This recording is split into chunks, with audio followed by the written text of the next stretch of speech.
Humanianity, a new religious call. Humanianity, religion for us all. Humanity, now we all can see. Humanity, how much better we can be.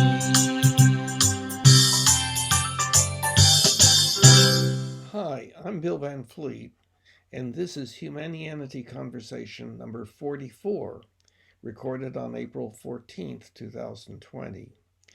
It is the second recorded conversation with Ben, a somewhat close acquaintance who has developed some interest in the concept of humanianity and has developed a list of questions about the concept, primarily from things on the website, humanianity.com. First, we clarified that humanianity is not a religion or a religious denomination, but a movement in religion, and more generally within our species, a movement that represents the third major exponential change for our species, a change in our ethics, and what that change is. We also talked about the legitimization of ethical beliefs and their relationship to existential beliefs about existence and how it works. And we talked about some principles of rational ethical child rearing that would be important in the development of this change in the nature of our ethics. And we talked about the great difficulty in changing some of our beliefs and why that is so. Okay, so I think you had some things on a list that you were going to run past me. Oh yeah. Well, I did. If you want to jump right into that, I was just actually jotting some things down now that I had thought about a while back. I noticed on the Yeah, uh, whatever you would like, whatever whatever makes sense to you. okay, same thing from your end. Whatever you want to put in there, whatever you want to go over. But I guess one thing I was going to ask was where you said on the Humanian like the homepage where it describes what it is and the concepts and everything, and it states that someone can be like a whatever religion combined with Humanian, and I thought wouldn't at some point wouldn't conflicts philosophical fundamental conflicts arise in that from combining I guess your humanity with other religions. Well, you understand that humanity currently is not a religion. Well, yeah, I think, but at some points, don't you kind of say it is? Doesn't it state that it is in there? No, Okay, I could have. Well, maybe I misunderstood it then, but but uh, this is a frequent misunderstanding.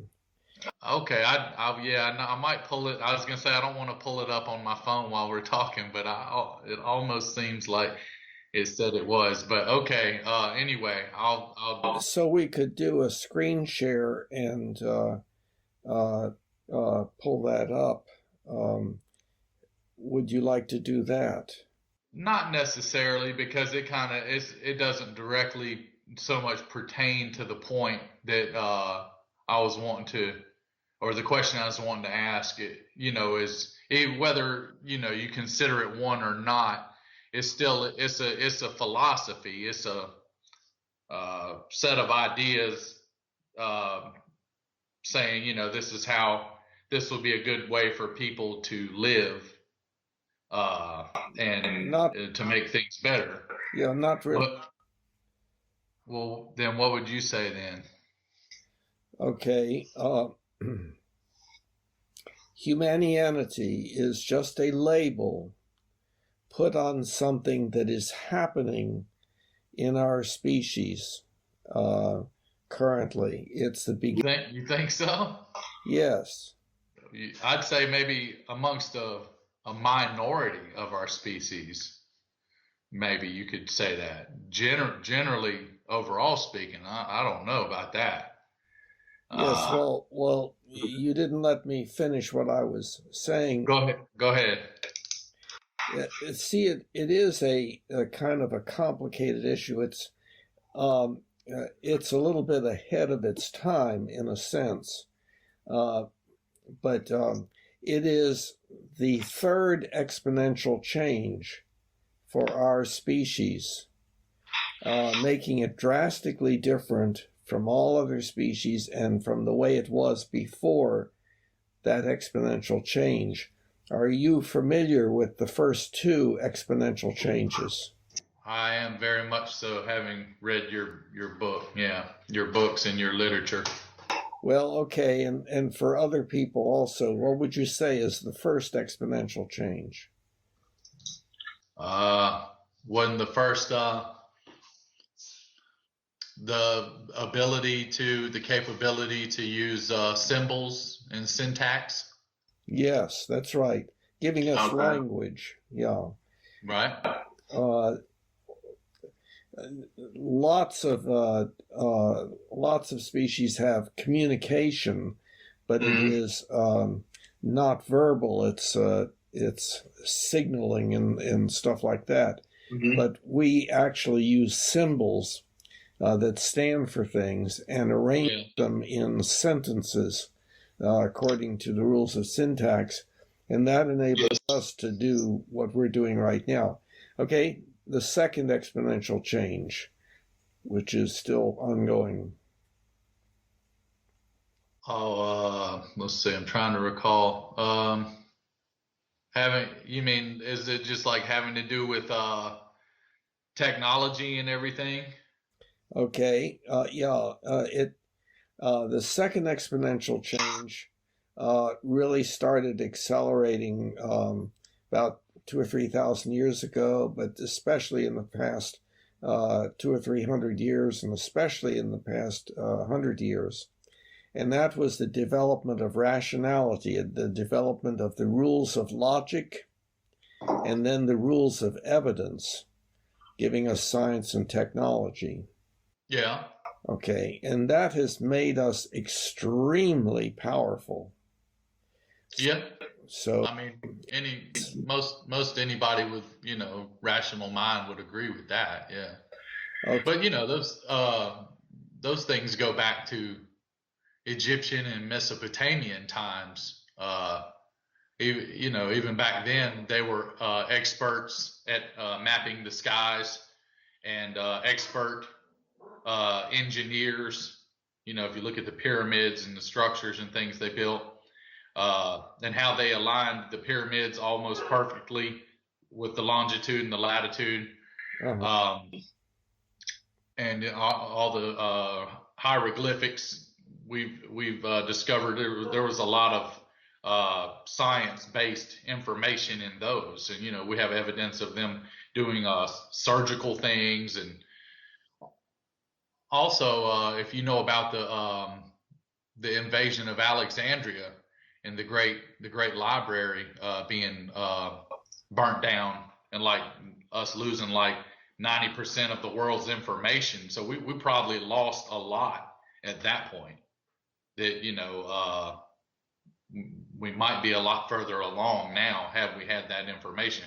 Who knows what they knew that we don't know now back then? Sure, yeah, but at some point in our history, we didn't have anything like the rules of logic and the rules of evidence, that the statistical methods, experimental design, things of that sort, to the extent that we have them now. And oh yeah, of course. So that's an exponential change. In other words, an exponential change, at first, it's the increase is so gradual that you can't really see it, you can't really notice it, and then it accelerates more and more, and then it, like coronavirus. Yeah, that's right. Yeah. Unfortunately. Yes, that's right. So, okay, so that has made our species extremely powerful.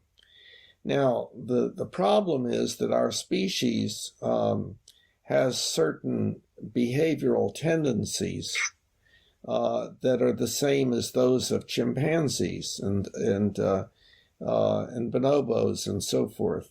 Yeah. We do all sorts of things also, but in our highly sophisticated ways. Baby chimpanzees can fight with each other and can play with each other, but they can't play with cell phones and so on. So we do the same kinds of things that. Well, we have a bigger, more advanced brain. Is all of, they have a very rudimentary organic computer. We have a very complex and advanced one. That's the difference. Well, yeah, the difference I would say is that it has allowed us to develop symbols and the rules of syntax, language,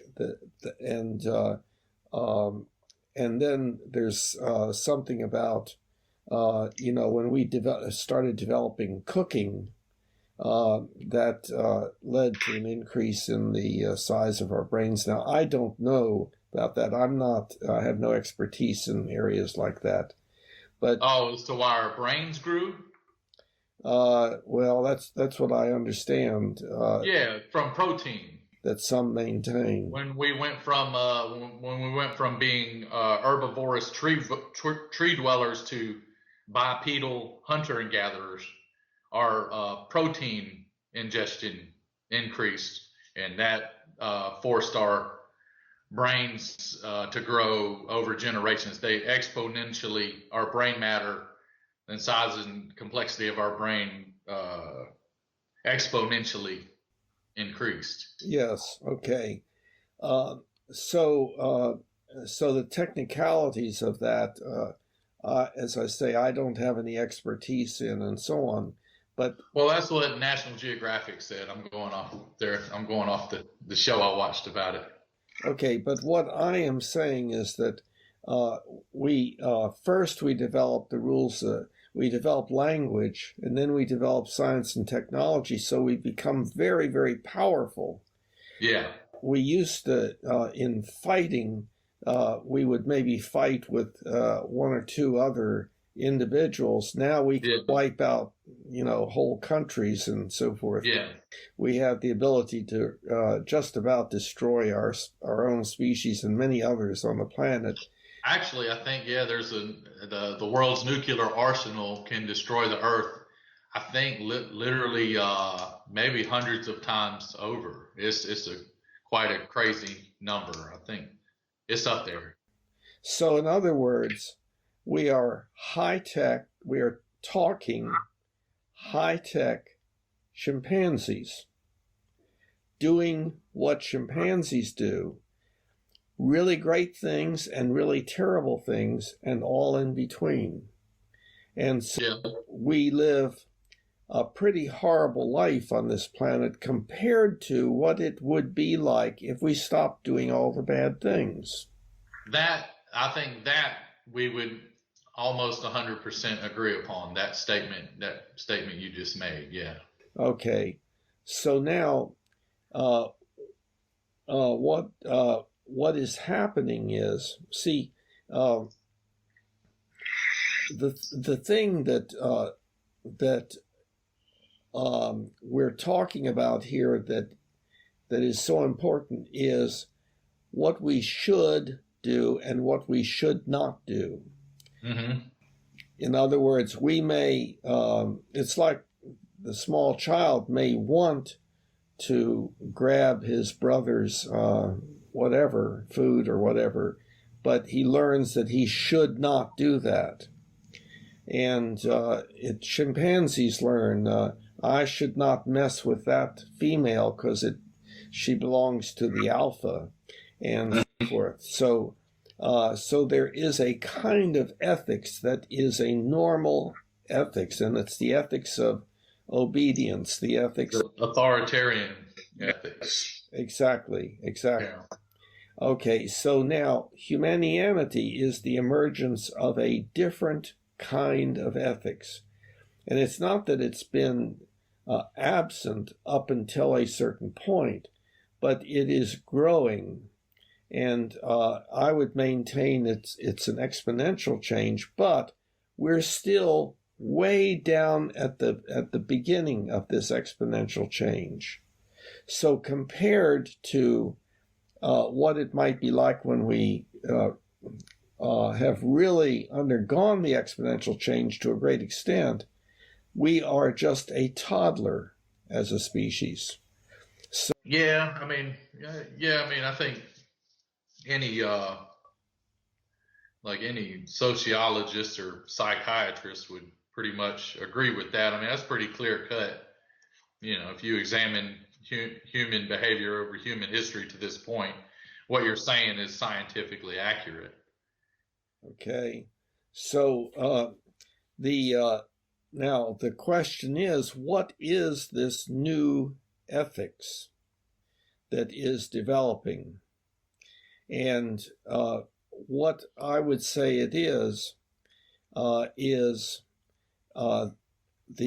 rational ethics. In other words, that makes use of rationality and is on the basis of the social contract by everyone for everyone. Yeah. The now one manifestation and also then because it is rationally based, that means that that ethical propositions are legitimized by showing that they follow logically from higher level ethical propositions and various existential beliefs about the way the world works or definitions and so on. Well, this would vary in levels from one individual to the next, Of course, probably pretty greatly. Yes, that's right. We see a wide variation in behaviors among humans. In that way, we can kind of get an idea of what things could be like. In other words, we range from serial killers and people like that all the way to people that are extremely motivated to do good for the world and so forth. And that's pretty much paraphrasing, some things we talked about from our last discussion. And this is, I guess, more of a hardcore version of it. But it's what I was talking about, the human behavioral spectrum. So if you got like a spectrum of from the worst people to the best people based on their behavior and their effect on the world. uh-huh. If you eliminated that bottom 25, 35%, whatever, the worst of humanity, it's like bricks and balloons. It's like a hot air balloon. The more bricks you take out, the more the balloon's gonna lift. And that's what would happen with humanity. I don't, it'd be a pretty hardcore thing to say, exterminate the, large. But if for some reason all the bad people somehow magically decided to quit being that way and started behaving in a positive and rational and benevolent way, or they just magically somehow disappeared, the earth would just naturally, the world would become a lot better place rather quickly. Okay, but we're not talking about imaginary things that can't happen. I know, but I'm just saying that's theoretically that's a true statement. Yeah, I know it's like a magical thing, but I'm just saying it's that bottom part of that behavioral spectrum that is the biggest part of our problem as humans. Yes, right. We are our most feared predator. Oh, definitely. Yeah. Mm-hmm. Definitely. So now trying again to proceed to discuss what this third exponential change is. It is an ethics that is not authoritarian, not the ethics of obedience to the most powerful, but instead the social contract. Let's just imagine a completely artificial scenario. We have 5 people sitting around a table, and they're the only people on Earth, and they have to figure out how to live together. Well, they could say, well, so and so, he's the scariest here, so we do whatever he says. And in certain cases, that's worked very well. You gotta examine that. Well, something can work very well in certain cases and terribly in other cases, and all in between. Oh yeah, of course. So again, staying with this metaphor or analogy, so that people can say, instead, let's work together to develop procedures, ways of living life that are beneficial to all of us, that we all work on this together. It's not imposed upon us by some external entity, but instead it's worked out among us, and that we always try to improve it, and it should work for everyone now and in the future. And but the question, of course, additionally would be, well, to accomplish what? And so that gets to the ultimate ethical principle that everyone probably could indeed adopt, because that's what they would want. Now, an example of an ultimate ethical principle that isn't this predicated upon the idea that everybody in this group is fair and rational, fair-minded and rational thinking? No, not necessarily. Because wouldn't there be a breakdown if there's like a struggle for dominance, especially like an irrational or unethical one? Wouldn't that cause like a complete breakdown of this whole idea? Well, what you're saying is that that this group of 5 people, or whatever group we're considering, is not going to be perfect. So I acknowledge that, but sticking with the thing about the ultimate ethical principle, the UEP. I'll give you an example of an ultimate ethical principle that one could use, but probably would not be accepted. And that is that we should do that which will promote the greatest diversity of species on this planet. And if that was so, then we should eliminate ourselves. But that's not what I think most people want. So the HUEP, the Humanian Ultimate Ethical Principle, is just one person's effort to put into words what probably would be satisfactory for most everybody, assuming that they were mentally healthy and stuff like that.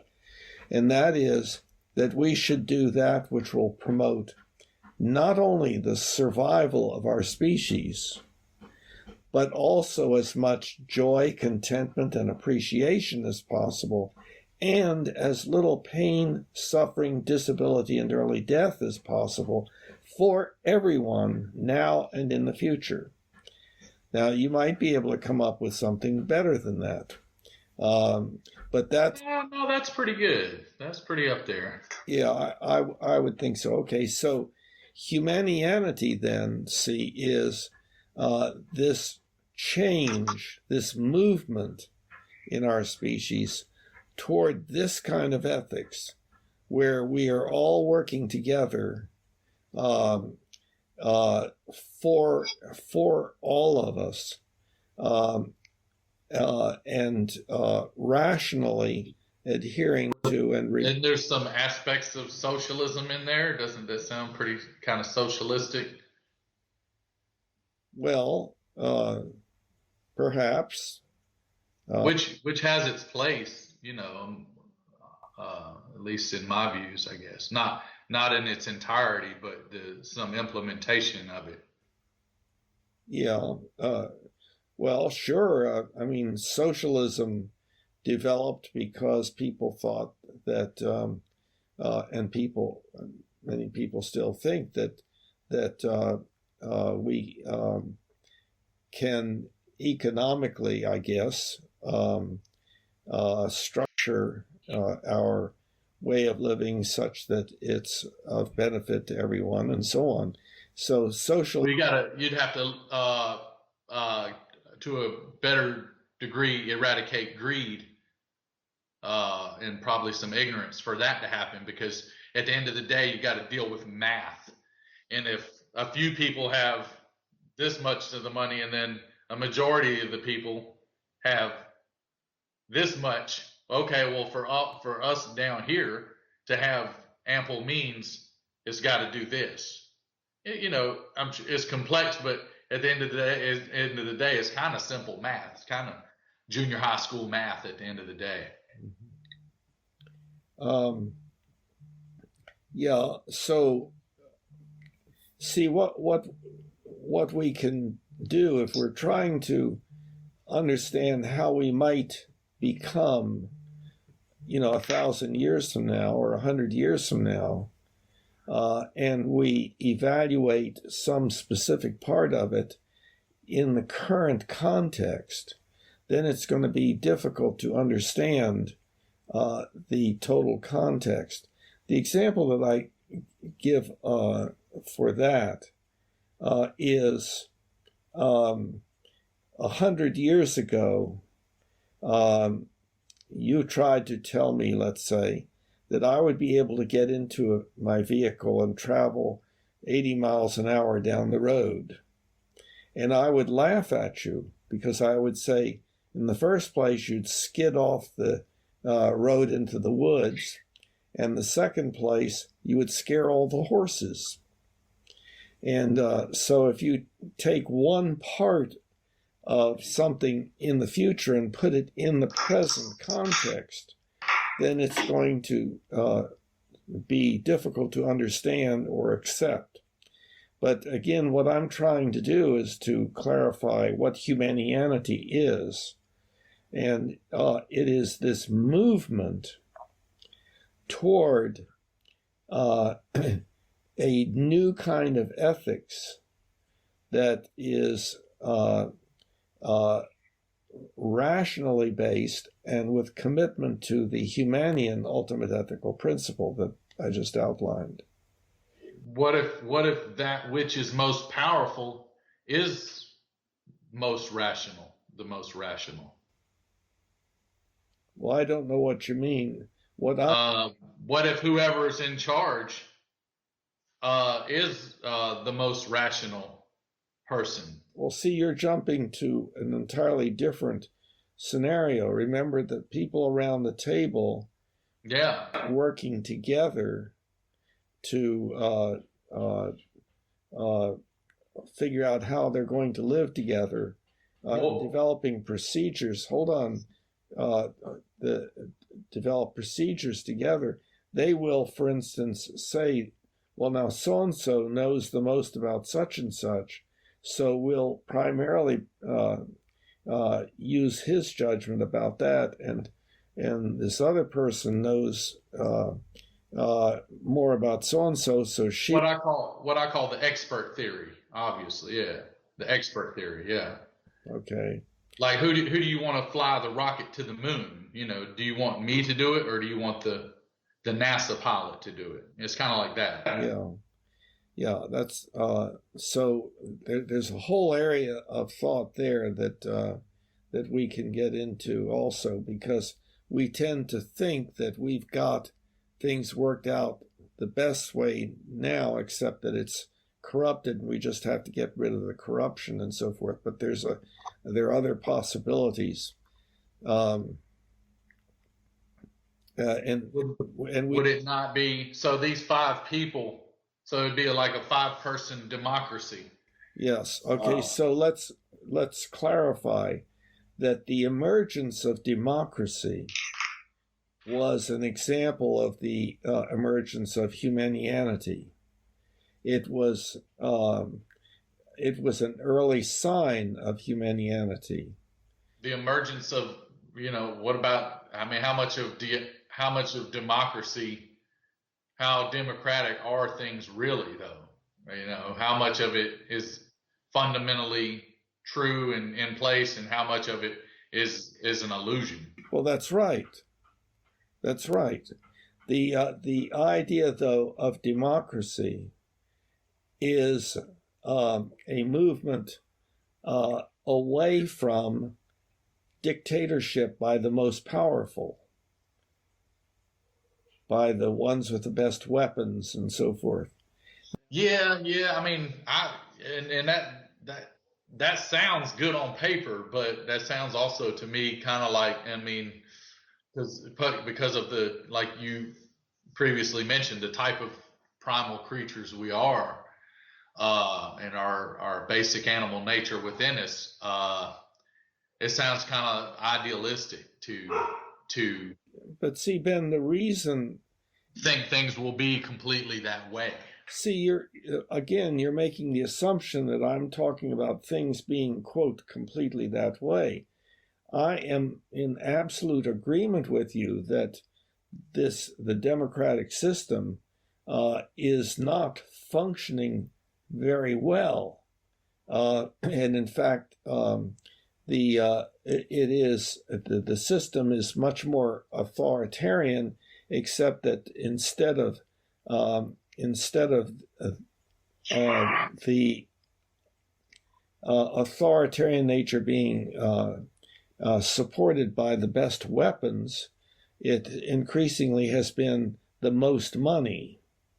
And that gets into the whole business of property and so on. See, the financial system is really a slavery system. Oh, sure it is. Yeah. I mean, we got the evidence for that. Yeah. Okay, Instead of being a slave to master, now you're just a slave to money. Yeah. Well, fundamentally, there's not a lot of difference. A slave to those who have the most money. Yes. Yeah, definitely. And it's a graded system of a social hierarchy. Yeah, and I mean it's a clear construct, and maybe even to a level of conspiracy. The way it's put together. Okay, so we may get to a point of something much better than democracy in the future, but it's hard to say. It looked to me like you thought, "Uh-oh, what's he saying now?" or something like that. We believe that democracy, of course, is the way everything should be, and it's just corrupted and so forth. But there's the possibility that democracy is just a step along the way. Indeed, it's an improvement, but maybe there's even further improvement. And there has been thought given to our living on this planet in such a way that we do not need to use money. The Venus Project is an example of that. Boy, rich people are not going to like that idea. Greedy people and powerful people will not like that idea. Yeah, and you're talking about the ethics that we have currently. And remember, going back to what I was saying earlier. We still have the ethics of chimpanzees to a great extent, but the ethics is improving. Well, we don't. Some do. I do not. I don't believe you do. I'd like to think my ethical principles are a little better than that of a chimpanzee I'm talking about or an orangutan. I'm talking about we humans as a species. That's what I'm talking about. You're going back to there is variability among the individuals within that species, yes. Yeah. But I'm talking about the state of our world. I'm not talking about you and me. I would say that I know that I need to continue to work on my ethics, and that I think everyone needs to. They don't usually. They often think, well, I've got it made. I know what's right and what's wrong, and I can spend my time doing other things. But because psychologically, it's more comfortable to think that. yes, yes. But for someone who's enlightened, you never stop. There's a Japanese philosophy known as Kaizen. It's two characters. It's a popular. You could Google it. Kai space Zen. It translates to continuous improvement, and it's the thought that you never stop evolving and you never stop improving. So that's a good implementation for any human being, I think. Okay, so are we beginning to make much clearer that Humanianity is not a religion to replace other religions, but it is a movement within our species, within the ethics of our species, and therefore manifested in our religions where we work on our ethics together. Now, there's some, very often people think, well, religion is belief in God or something like that. But there have been, as I understand it, then you have a lot of ambiguity there. There have been, as I understand it, 4,000 religions, and not all of them have an entity like a god and so forth. But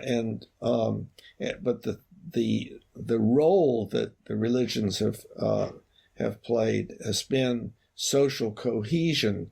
Of course, our religions have been tribalistic. We are a tribalistic species, and so the problem with the religions currently, although this is changing, is that in order to be an acceptable member of our religion, namely our tribe, you have to state, and hopefully it would be true, that believe what the rest of us believe.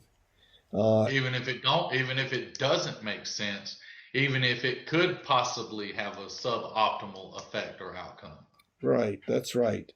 But they're not going to fess up to that. They're not going to. That's the big issue with it. It's a breakdown of fundamental logic. Yeah, but that is changing. Our religions are beginning to change, and well, they've been changing for a long time, because look at the Bible. They rewrite it every few hundred years and change it. Yeah, they make changes, so I mean, who's to say what it'll say in 1,000 and 5,000 years from now? Yes, well, that's correct, and it will not necessarily be called the Bible. Well, the Bible, that just translate to the Bible's derived from a Latin term, I believe, that just Biblia means history. Yeah. So then they call it the Holy Bible. So it's like the history of God. It's kind of the way I believe it's conventionally looked at.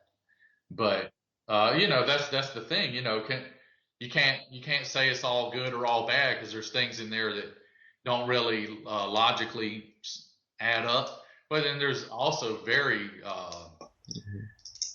and insightful and enlightening and wonderful ideas in there. So, you know, it's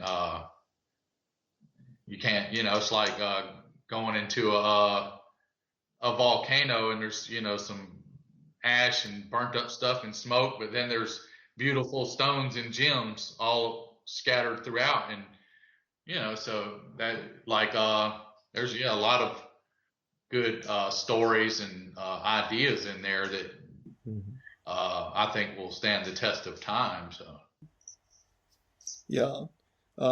So I think the way I would view it is that the Bible and the Quran and other religious documents are a part of our species diary, and they reflect how we were thinking at the time. yeah. And it's good to study our diary because we see how we thought back then, compare it to how we think now, and that may help us to figure out how we may think in the future. Yeah, but you might want to look at the state of the mind of the individual or a group of individuals studying that too, their state of mind and what their agendas are, you know, when saying that. Because, you know, people have used it to start cults, you know, or people have used it to do many wonderful things for people, you know. Okay, so again, the what humanity is a change that is occurring in our ethics that is manifesting itself in many ways, including in our religions, where the religions, one of the primary functions of religion is working on our ethics, how to be good people, what it means to be a good person, and so forth. Yeah. Does that sound right? It does, but like, you know, there would be a lot of authoritarian ethics in most of your popular religions. Yes, that's what. So, I mean, so if you're, when you're, yeah, there's probably a lot of ambiguity to the term good people, you know, but I would be using the Humanian ultimate ethical principle. yeah, and I mean, like there, you know, so yeah, if you look at, yeah, like as it pertains to, I would say like a more literal objective definition of good people would be how one affects their surroundings as they due to their behavior uh, would probably be like a true measure. Yeah. Well, that would be consistent with the Humanian ultimate ethical principle, right? Yeah, yeah, For yeah. I mean, now and in the future. yeah, and so, but so just going off of these notes I got here, so uh, yeah, the so yeah, you know, so you're saying it would you would never completely abandon authoritarian uh, ethics. It would just be it would become more and more rational over time. Uh, I'm not sure I understood what you were saying about abandon. Are you? So you're saying you believe as humans evolved, our motivations and leadership will become more rationality based than authoritarian based. Well, it actually can be rationally based and still authoritarian. Well, not exactly. Well, no, it could be. Theoretically, it very much could be like he or she or the group in charge could be a highly ethical, highly rational person or group, and therefore everything would kind of go together, kind of correlate. You know, that would be a fantastic scenario if all of our leaders were highly ethical and moral and highly intelligent and rational. That would we would be in a lot better shape right now. Yes. Well, and our leaders, we determine who our leaders are. our species does, and our species, decides who is going to be the most important man in the world and so forth. And the way that that works out currently is, again, the ethics of the chimpanzee, the authoritarian ethics. At best, for our current situation, that's probably the most kindly you could describe it, because it's right now. And what baffles me even more is, I guess and you're a psychiatrist, so you know a lot about this. I'm a retired psychiatrist. Well, you still, you still know what I'm talking about. Like no one, I've noticed that people don't, it's a hard thing for someone to think what they think is not correct or what they believe in is not accurate. Psychologically, that's a very unnerving, very uncomfortable thing. So when people have a political person that they follow and support, they will, I've noticed this quite frequently, quite regularly, they will quite extremely dilute themselves, and create all these irrational and logically false ideas to support the idea that their person, they're supporting and following the right person, and then the other side, they're the bad ones. I'm following this person, and everything they do is good and okay. When if you look at it rationally, and ethically, it's clearly not okay what they're doing, but they will dilute themselves into thinking that so that they can feel good about what they think and believe and what they support and follow.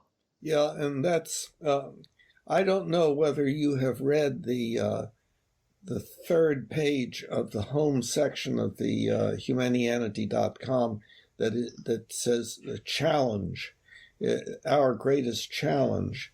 But that is described on that page, along with some other things that explain why it is so difficult for us to make this change, even though it's so needed.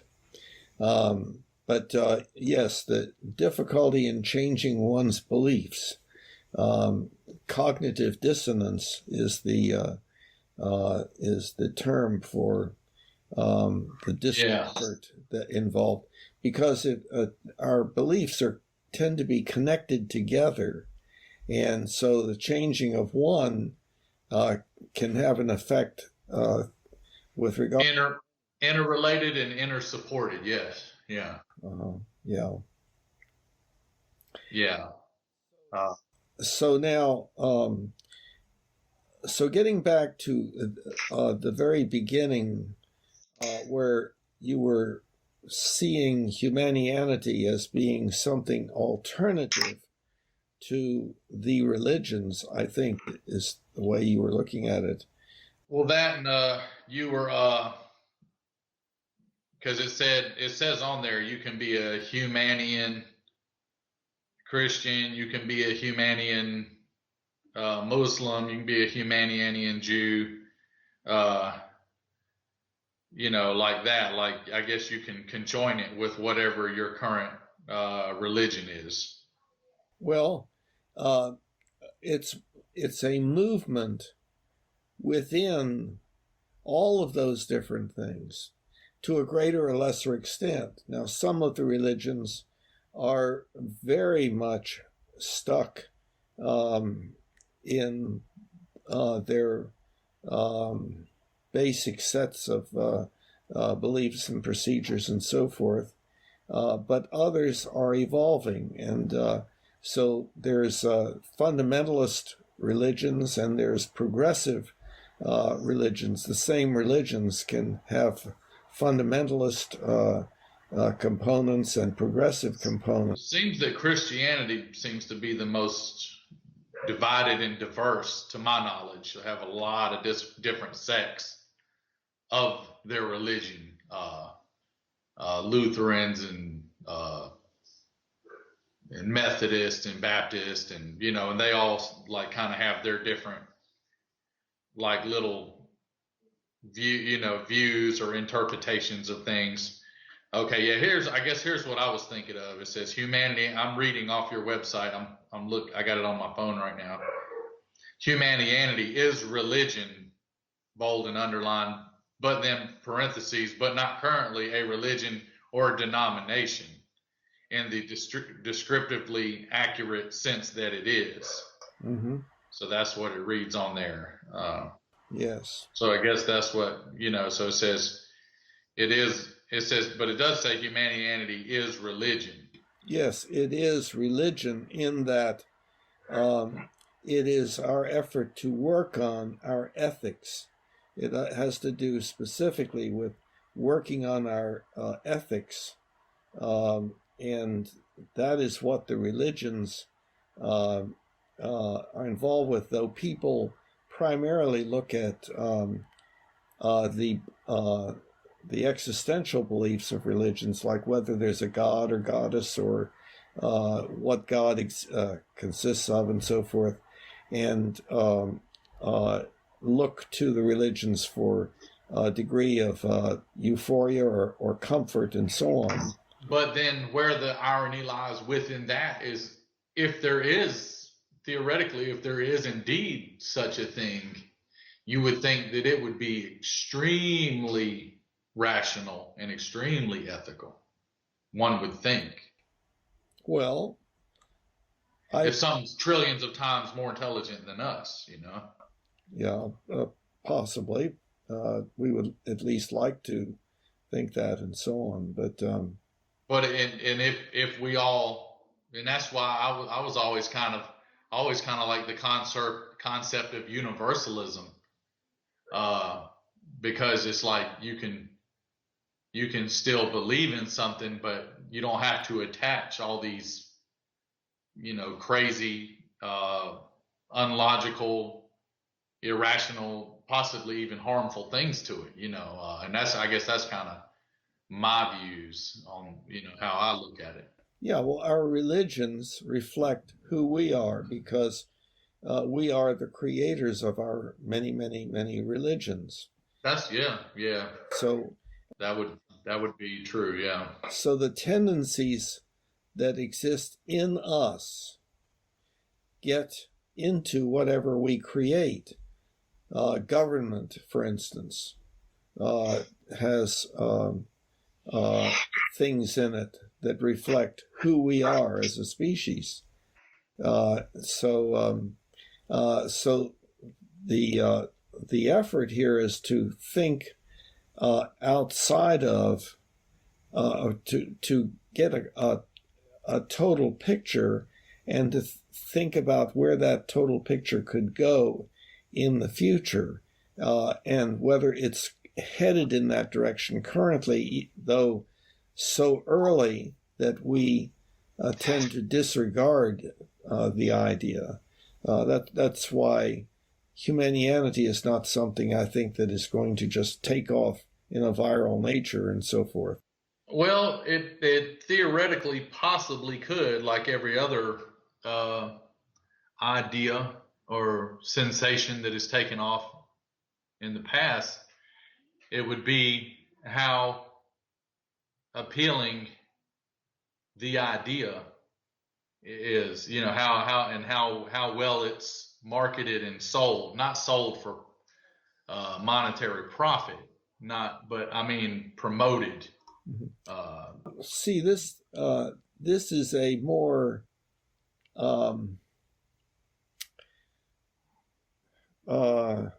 how would I put it? A more abstract picture of what is happening in many, many, many different ways. For instance, some of our media promote rational discussion between individuals that have different beliefs, and that's as opposed to an authoritarian sort of thing. Well, you have to have certain beliefs. as an act of obedience. Because if someone has an irrational belief, you're gonna hit a roadblock at some point within that discussion. You're gonna come to an impasse. Yeah. So I mean, but then if you're looking for the ultimate, the most rational solution or idea, then you can keep going and going and going. Like science. Yes. It keeps going and going and going because it's based upon facts and evidence. Mm-hmm. Yeah. It's not just like we got this one idea and we're going to accept that forever and that's it. It's like, no, let's keep looking, let's keep digging and see, let's keep experimenting with these genetics and DNA. Let's keep studying the cosmos and let's keep developing this technology for medicine and space exploration and communication and transportation. It never stops. Yeah. Yeah. So it keeps becoming more and more progressive, more and more solution based. Mm-hmm. So one of the distinctions that is made on the website, and that I think is an important distinction to make, is the difference between existential beliefs and ethical beliefs. And are you familiar with what the word existential belief means as far as the website is concerned, and is the philosophical meaning of it? But couldn't those two beliefs correlate? Couldn't they be the same, theoretically? It's kind of a complicated issue, but if one's existential beliefs were completely rational and ethical, wouldn't they be one and the same? Two different aspects of it, two different perspectives, but still correlate with one another? I can't exactly follow what you're saying. Let me try to simplify it a little and see if this still makes sense. All right. The existential beliefs are simply beliefs about what exists and how it works, or what has existed, or what might exist in the future. Okay. And how it all works. All right. Now, ethical beliefs are beliefs about what one should or should not do, what should or should not be done. So existential beliefs are the is, and ethical beliefs are the ought. Philosophers talk about the difference between is and ought. But the two would still be very interrelated. Yeah, absolutely they are, as far as the way that the ethical beliefs are legitimized. I don't know whether you've covered that on the website. Do you know what I mean by legitimization? Yeah, to legitimate something, yeah. To make something legitimate, to give something credibility, logical credibility. Yeah, that's pretty much it. Legitimization is when one legitimizes one's belief, whether ethical or existential, one gives the reasons why he or she has that belief and why he or she believes others should also have the belief. So, and then you get into a philosophically messy area with that, because what people will accept for legitimization, or even logical, what from one person to the next, what some people will accept for a logical legitimization of an idea is kind of scary. Well, what you're describing is, that a lot of belief maintenance is not on a rational basis, but it's on what feels good to the person. Yeah. What okay, so what feels good? So then we're getting back into a little psychology or psychiatry 101. What feels good? What makes them accepted by the more powerful or the group, the tribe? What make and then you get your dopamine. So it feels good. I feel, and then that's what all 7.5 billion of us have in common. We all want to feel. We all want to feel good. But then what makes us all different is how we go about it. It's not just feeling good, it's also avoiding feeling bad. But even but essentially that's still one and the same. Okay. Because it's pleasure from the lack of pain, absence of agony. So by feeling good, like when I was sick a few months ago, I was in a lot of pain. And I remember thinking while I was in a lot of pain that how good it felt just to not be in pain. And when I wasn't in pain no more, I was so grateful, so great and elated that I wasn't in pain no more.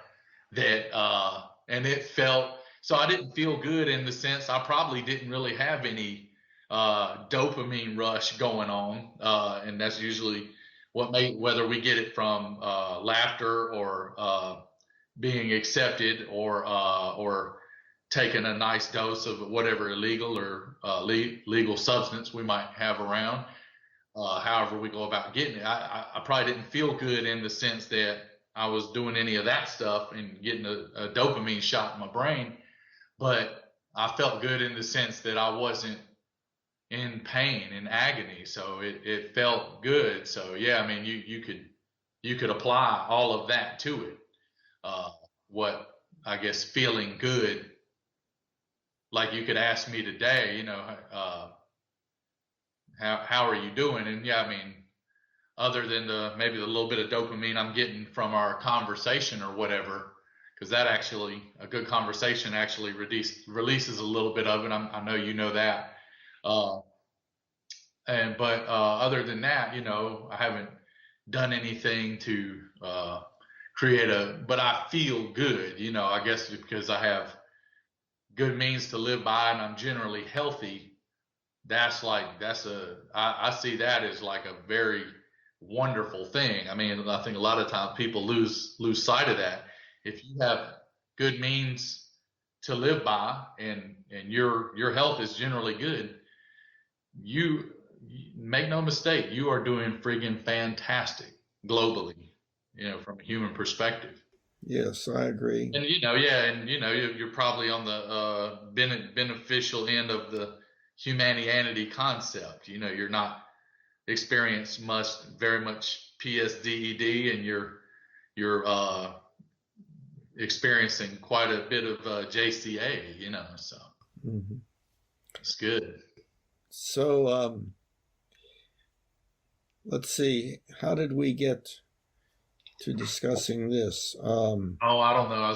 I probably rambled and got off subject. No, Let's see. Let me think if I can go back. Then you can edit anything if you need to. Let's see. Well, I think we were talking about ethics and okay, legitimization. Yep. Okay, now so let me try to clarify much more specifically what I mean by legitimization. Okay. I'll give an example now. This is just a simple example for purposes of understanding the concept. Everything is a lot more complicated. But let's say that I am holding a gun on a man. And I say, I should not pull this trigger. Okay. Now, this is already your mind is going in off in certain directions. As a rogue psychologist, I just found it interesting that you chose that theoretical scenario, but go ahead. Yeah, well, it's the one that I generally tend to use because it was one of the Okay. first ones that I came up with. But It's like your Marshall Dillon fantasy, but go ahead. I don't want to throw you off. okay, so You're holding a gun on a man and you say you shouldn't pull the trigger. I should not pull this trigger. Okay, then you ask me, why should you not pull the trigger? So you're asking me to legitimize my ethical belief. Ethical belief, I should not pull this trigger. Okay, so what I say is, I should not kill that man. If I pull this trigger, I will kill that man. Therefore, I should not pull this trigger. Well, you'll potentially kill him, but yeah. Yeah, I'm saying it's an oversimplified thing, Yeah, yeah. trying to clarify the nature of legitimization. Mm-hmm. So what we had then was a higher level ethical belief. I should not kill that man. And then an existential belief. If I pull this trigger, I will kill that man. And then the lower level one that is the result of the syllogism involving the first two propositions. So the legitimization of that ethical belief, I should not pull this trigger, is arrived at logically from a higher level accepted ethical belief, I should not kill that man, and an existential belief, if I pull this trigger, I will kill that man. Therefore, I should not pull this trigger. Okay, so then you or somebody can ask, well, why should you not kill that man? Well, I could then say, well, I should kill no human being. That man is a human being. Therefore, I should not kill that man. Now, there we have a higher level ethical principle and a definition. In other words, that this man meets the definition of being a human being, and therefore I should not kill that man. So we have legitimization either by an existential belief or a definition. Well, then you could ask the question, well, why should you not kill a human being? And so you would be going upward to broader and broader ethical principles. And at some point, you would have to stop, because otherwise you would have an infinite regress. And you'd never be able to legitimize anything. So the ultimate ethical principle is essentially arbitrary. It's something that you want, that we want, let's say. And so we say we should do that which will bring about what we want. And that is what the Humanian ultimate ethical principle is. We want survival of our species. We want joy, contentment, and appreciation. We want as little pain, suffering, disability, and early death as possible. We want it now and in the future for everyone. You and me do, and a lot of people do. And even if they've never been to your website, they would probably have a similar concept of the things you're saying. The syntax would be different. The wording would be different, but the concept would be similar. There's a lot of good, intelligent, enlightened people out there. There's a lot of good people that aren't particularly intelligent and particularly enlightened, but they still mean well. They can be misinformed or misled and misguided, but their intentions are still good, in the sense, good meaning to have a good effect on the world and humanity. But they could just be suffering from being misinformed or misguided.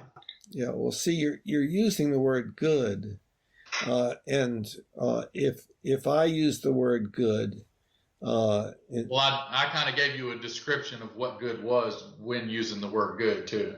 Right. So if I use the word good, I generally mean consistent with the Humanian ultimate ethical principle. Some people would use the word good to describe something else, like it's good that he got what was coming to him, or it would be good if we could eliminate humans on this planet, or something like that. So, well, then you're looking at more. You're making it relevant to what you're discussing, and that's why I think the definition remains pretty clear of what the word is, because it's relevant to is you glean it from the context. So it's relevant to what you're discussing.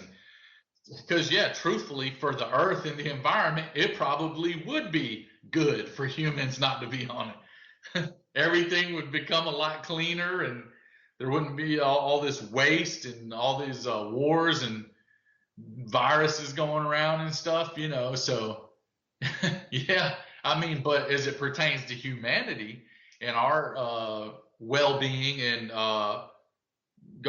existing well into the future, yeah, it would not be good for us to be wiped off the earth. So yeah, it's relevant to what you're relating it to what you're using it towards. yeah, what you're talking about is what others have referred to as uh, the the issue as to whether there is a foundation for ethics, for instance, whether there is a right and wrong that exists in the universe to be found by us, or whether it is simply arbitrarily chosen by us.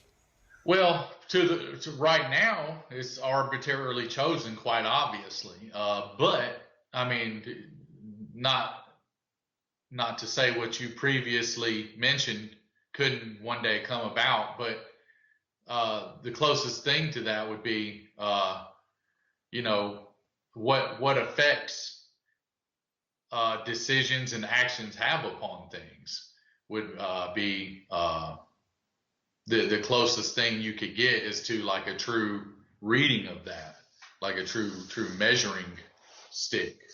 Yeah, well, but what effect it would have, then that has to do with whether we want that effect or not. Well, yeah, and then that like people who are extremely wealthy and greedy and greedy for resource and power, they probably don't really care for the idea of giving some of that up, so all of us can have ample means to be comfortable and healthy and live well. They probably don't like that idea, so that'd be an idea predicated upon greed and ignorance. Um, so it kind of it probably boils down to the psycho emotional agenda of an individual or a group. So yeah, if a billionaire says, yeah, my companies or something, I'm doing well. Well, yeah, he's probably, yeah, I've got way too much money and I'm going to get way too much more money. So yeah, I'm doing good. But you're not doing good for the world. You're doing good for yourself. You know. Mhm. Uh, so, like I said, it pertains to what is relating to.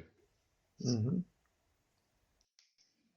Yeah, but like I always say, if you could, and it goes back to theoretical magic once again, probably, if you could eliminate greed and ignorance and hatred, if you could, I guess, magically, but no, over time, it's possible to mostly eliminate those things. But it'll have to be done very intelligently and systematically.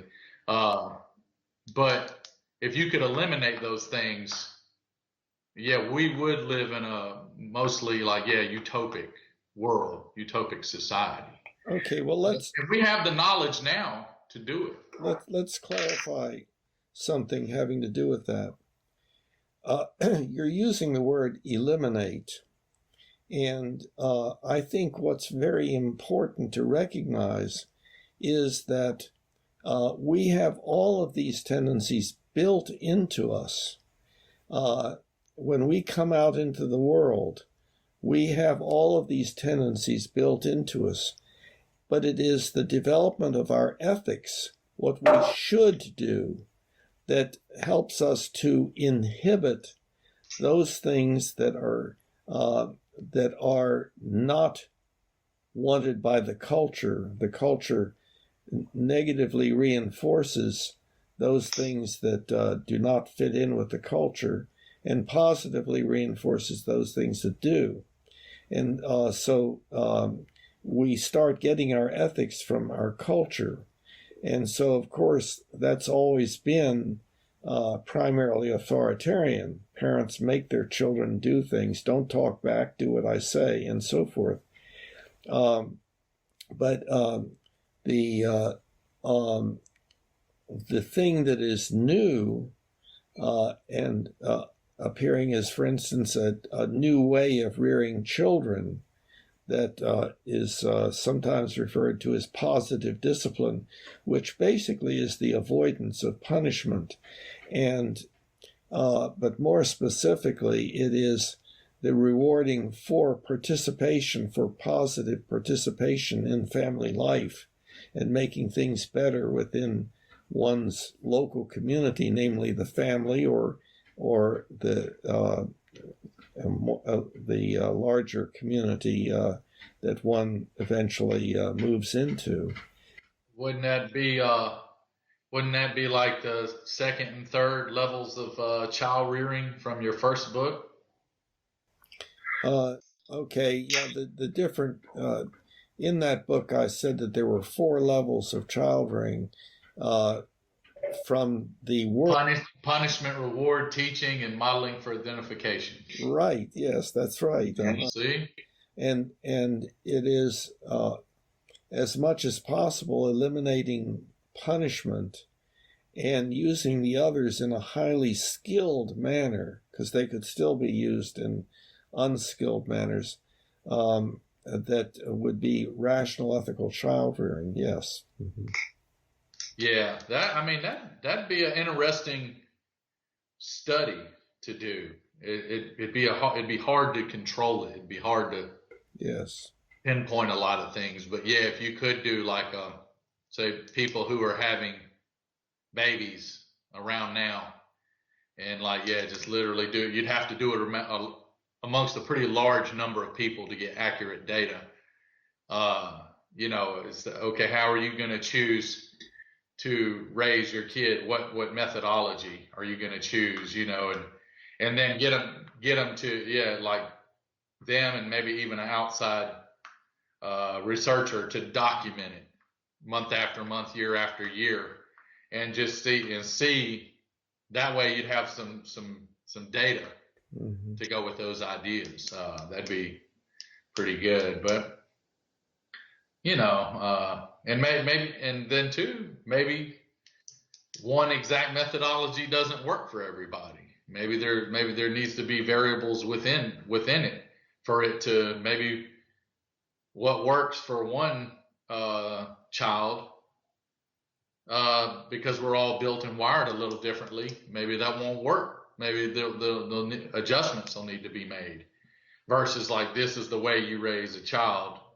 This set of methods. Maybe there will need to be variables based upon the I guess the nature. What that child's kind of nature is as a creature. Because even though we're all to a greater degree products of our environment, we all are still genetically predisposed to be different, in ways, not only physically but behaviorally. So sure, you'd have to apply all that. Child rearing is probably our technically most difficult task, most difficult occupation, and there is no training program, no certification. Yeah. And so people say, "Oh, well, it's just natural," and there is a natural way of child rearing, and you see that everywhere. The only problem is we don't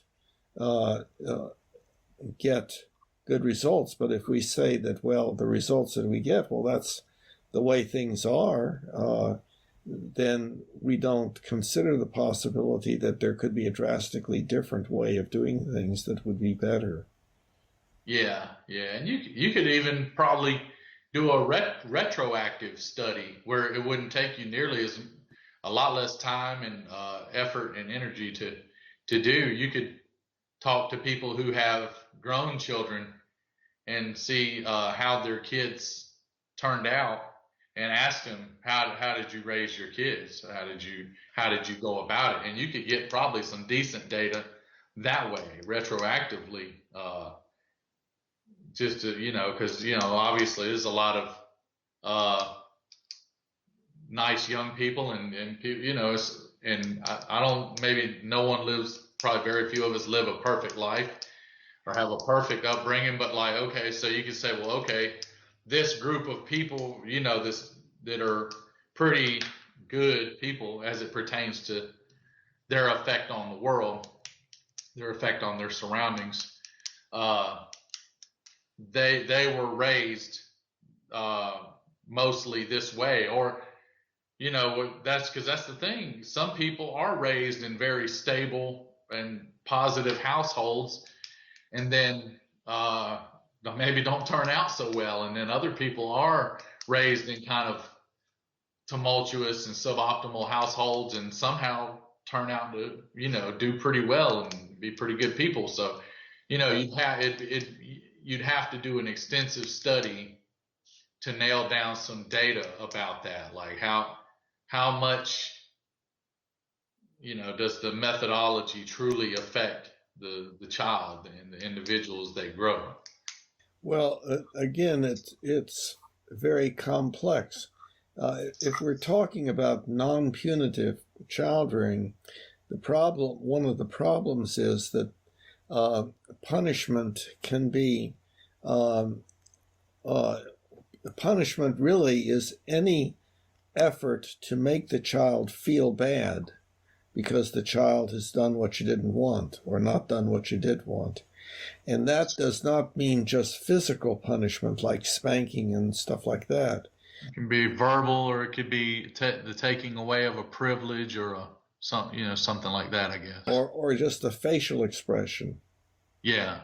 But then, I mean, they do need some concept of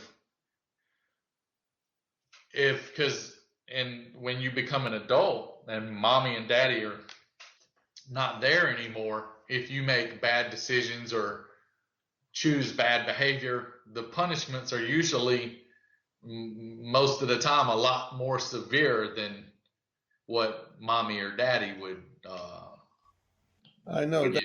Yes, that is a frequent answer to the idea of non-punitive child rearing. Oh, well, then the child will run into punishment later. But part of the importance of child rearing, an important part of it is preparing the child for what the child will run up against outside the family. In other words, that not everybody does do things the way we do things here in this family, so that's part of the teaching that goes on, that should go on, and helping the child to understand what's going on around him or her. Yeah. So teaching concepts, I guess, would be the idea there. But what if, going back to say, like, the perspective shift of serving or pleasing that which is most powerful to desiring to do what is most rational. But what if those two things are somehow one and the same? Then wouldn't it almost be a distinction without a difference? I guess I'm not following you. So say if what I believe in, I guess I believe to be the most powerful, whatever force, go back to Star Wars, the force, for any Star Wars people who watch this, whatever force I believe in, say I believe it to be the most powerful force, most overall governing or controlling force. What if that force wants its utmost want or preference is for us humans to do what is most rational, most ethical, most moral, most logical. All that you could apply all those terms to what has the best outcome for humanity and the world as a whole. What if that force desires what is most rational? Then is it necessary to make that shift? Like I said, you don't if those two things are one and the same, there a need for a distinction? Well, I guess there would not be any need if indeed that were true. But the question would be, how would we know that that force would not sometimes get into a bad mood or become irrational or dysfunctional? Because then wouldn't we be projecting human flaws on that force or entity by doing that, by thinking that way? I'm not talking about us thinking that way. I was talking about suppose that were to happen. In other words, The wizard on the cloud is having a bad day, and yeah,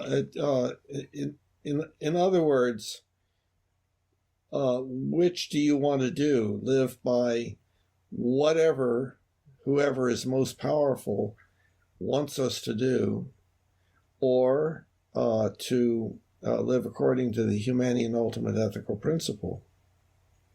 I would think that's my whole point. Is I think those two things are pretty almost precisely one and the same, even if there is nothing, and we're just evolved creatures here, evolved bacteria from 3.5 billion years ago.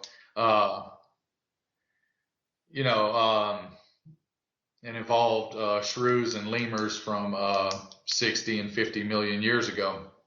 Uh, if what's most rational uh, and what's most rational and moral and beneficial and benevolent is going to clearly, based upon data and knowledge and evidence, if that is going to have the best outcome, then that would to me be the most powerful impulse, or that'd be the most powerful urge or state of motivation. Well, I'm not sure I followed. We talked. Whatever's going to have the best outcome, that's what I'm going to want to do the most, and that's my state of motivation is going to be the strongest for that. What's going to have the best outcome, and that is what's going to be the most rational and the most ethical, and cause the least PSDED and the most JCA. So that is going to be my strongest motivation and my strongest motive behavior and reason for doing things. So therefore, that it is the most powerful. It is the most powerful motivation, or not by definition force, but a force in that it does control what I do. I can't understand where you are considering this motivation or force to be, whether inside you or in the universe somewhere, or Oh no, I'm just yeah. You leave the universe out of it. Leave the theoretical stuff out of it. a leader? Huh? No, no, like not having anything to do with anything authoritarian whatsoever or external from myself. Nothing more than just I'm just going off sheer ideas and like the ideas and methodology in my brain. If it is my strongest desire to do what is most rational, uh, here I spelled rational wrong. How funny is that? Uh, Maybe I'm not as smart as I think I am. So if if it is my strongest desire to do what is most rational and most ethical and that will bring about as much joy and contentment and appreciation and as little PSDED, if that is my strongest motivation, like that's what makes my behavior, that's what makes me behave in the way I do, then to me or any individual in that frame of mind with their brain working that way, wouldn't they look at that as the most powerful controlling thing that makes them do what they do? Well, it's kind of like you have taken something that you say is inside yourself and put it outside yourself as a controlling entity or something. I couldn't follow. No, I mean, I could go that way with it, but I'm not in this instance. I'm not. I'm just saying like that's what, and I think a lot of people are that. Probably many millions or even billions of people are that way. What people who are rational, moral people, especially those who are more enlightened and see things, you know, uh, in an objectively truthful way. I mean, the way we see them. Based upon evidence and logic. Uh, if they live in a way to make the best of everything, to make everything good, uh, that's my most powerful motivation. So it goes back to authoritarian ethics versus, like I said a while ago, versus rational ethics. To me, what is most rational, I guess, is uh, there's some kind of authoritarian there. I mean, I guess I don't, I'm not really, I guess if anything, I'm looking to just please myself, knowing that I did the best I possibly could for my world, for my surroundings and myself. Well, it seems a little bit to me, and I'm not sure, that like you're taking a part of yourself and then uh, placing that outside of yourself and saying that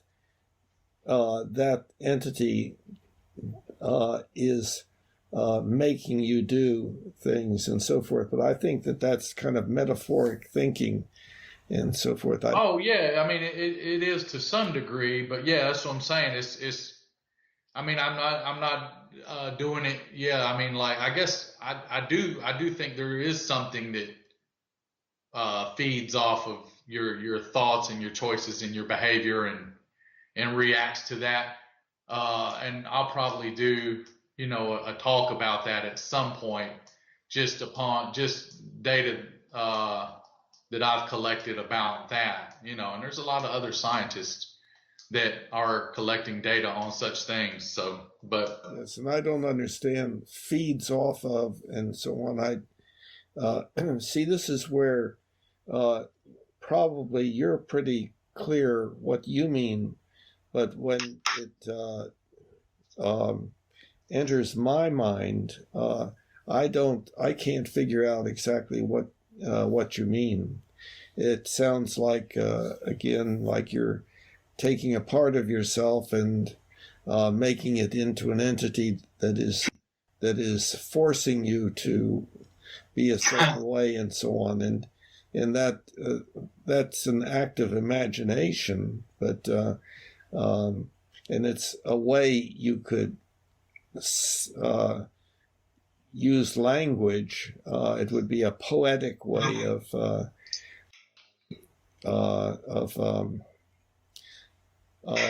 saying something that would have some validity, like, oh, I am controlled by this entity within myself that makes me do the right thing, and so on. And what if I'm controlled by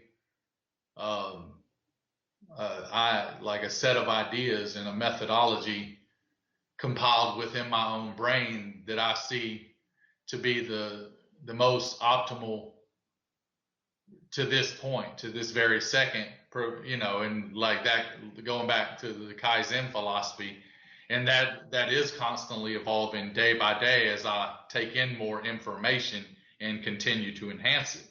What if it's just that? I'm not saying it's a wizard on a cloud. I'm not saying it's a magical universal or a universal force. I'm just saying it's a set of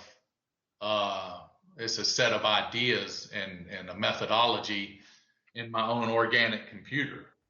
Well, so it is your set of ethical beliefs. I think it is your basic ethical philosophy. Yeah, you could dub it as that. That's pretty, yeah. Mm-hmm. Yeah, but it's based upon rationality and logic and benevolence and goodness. It's based upon that. It's not based upon anything mystical or mythological. It's based upon data and proof. You're saying that you value those things. Yeah, I mean, yeah, that, because that's, I always tell everybody I'm doing okay, but I'm only doing as well as I am because I've done a pretty good job of cleaning up my own mess I've made, is what kind of, metaphorically speaking. As a younger person, I didn't make as good of decisions. I wasn't as logical and as rational and as moral and as ethical. But as I got older and had enough experience and luckily acquired enough good information, fortunately for myself, I was able to make changes and make adjustments to put myself in a lot better state of existing, state of living. So like I said, I've done a good job of cleaning up the mess I made as a young person through suboptimal choices and behavior, so that more optimal choices and behavior have been made over time, say in the last couple of decades, and that's led me to a pretty good place. So I have some pretty good data to go on. You see what I'm saying? Because the proof is the skin I'm in. The proof is the skin I'm in and the situation I'm in. That's the proof. So I got some pretty good evidence, because just like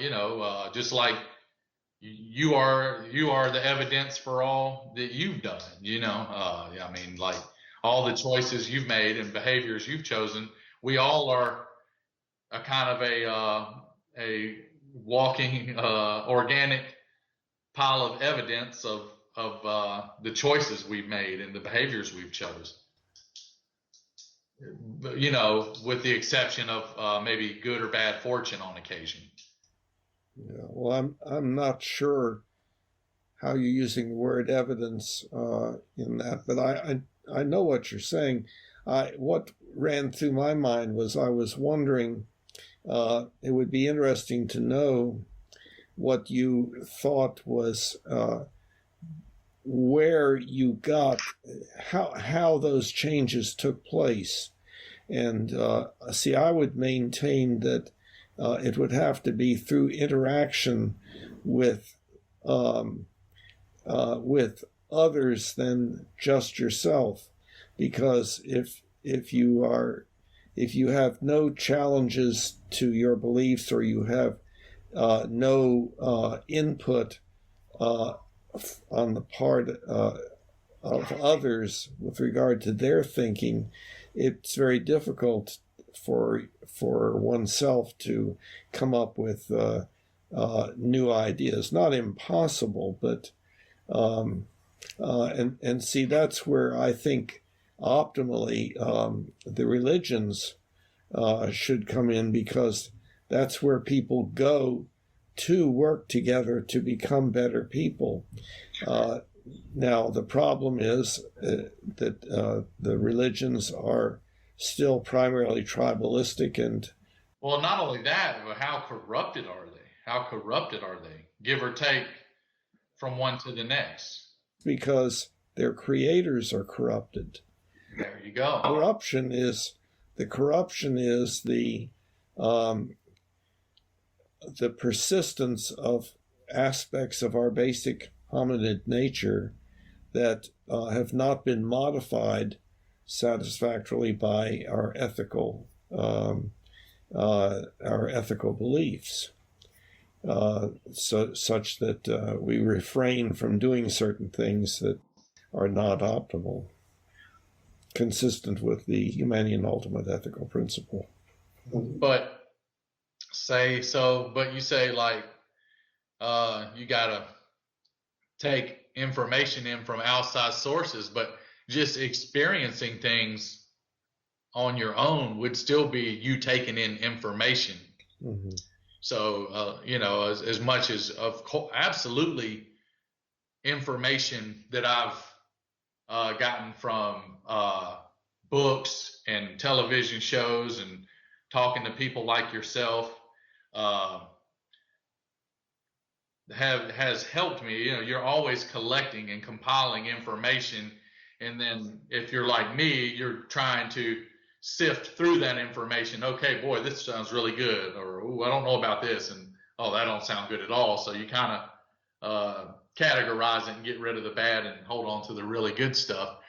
But then so if I eat a chicken breast and a big pile of vegetables, I notice after that, like my stomach feels good, my energy level is good, my inflammation levels stay pretty low. But then if I eat, a bunch of refined starch and sugar and things like that, I've noticed my stomach, or a bunch of high sodium, high trans fat, high saturated fat food, I've noticed my stomach becomes more upset.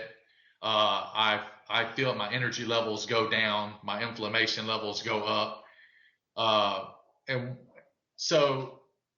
while I have a decent amount of knowledge about what's going on in my body, I still don't have to know anything about that stuff to conclude that, okay, if I eat this, I feel better. If I eat this, I feel worse.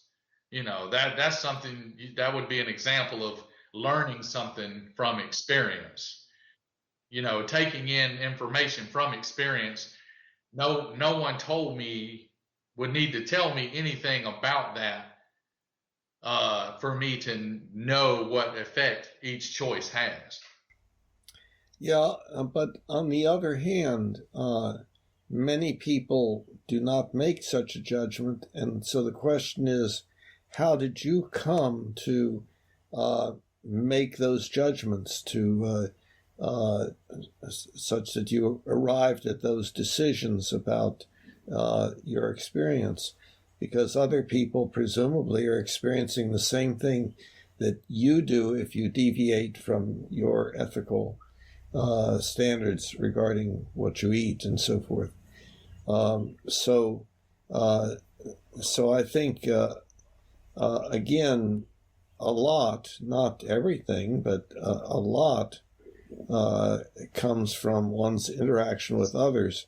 To be sure, it doesn't have to be person to person. It can be like reading written material or viewing stuff on the media and so on. Sure. That's probably where a good majority of mine has come from. But also talking with people. That's the thing about talking with people. no two people have the same knowledge, have the same perspectives and ideas and collection of knowledge and information. So every person, even if they're a nut, even if they're not very educated or not very enlightened, or don't seem to be extremely knowledgeable of things, everybody has something they can teach you. Everybody knows something that you don't. Or can at least even say something, even if they're not correct. Maybe it's inaccurate or suboptimal. They can still say something that makes you think or makes you want to go explore, information pertaining to that, or a better way of thinking about that or looking at that. Mm-hmm. Yeah, that to me that makes sense. Mm-hmm. Yeah, but hold. Oh, okay. I'm being told that I need to. We've been going for a while. Yeah. So yeah, you can go ahead and if you want to make any concluding remarks or anything, Doc. I know we've been on here a good while. No, that's fine. I appreciate the discussion, and I thought that it's good. It's always helpful to try to make things clearer by virtue of two people discussing things and not being able to understand each other, and then working to try to understand each other and working toward agreement and so on. Yeah. Okay, well, so sounds like now is probably the time to pull it to a close. Do you have any last minute thought? Not well. Probably just the idea that to continue to promote your Humanianity website and ideas. Probably to just promote it as a way of like an optimal way of looking at things, and you're seeking, people are seeking a optimal way of living, an optimal way of existing, and having an optimal effect on their world as well as themselves. So maybe just it's your thing, it's your baby, but you can rear it as you like. But just maybe that'd be my 2 cents to promote it that way, because I'd like to see you in your lifetime feel like you've manifested it and done something with it. And I agree that certainly I would feel that way. I'm not sure that I will be successful, and one is not going to be able to do a very good job of promoting one's own thing. It's when other people say, "Oh, look at this," and pass it on and recommend it to others. That yeah, that's part of it. Well, okay. Then hopefully we'll be able to continue our discussion at some future time. And so you have a good week, and take care. Be safe. You too, Doc. Stay safe and stay well. Bye-bye. You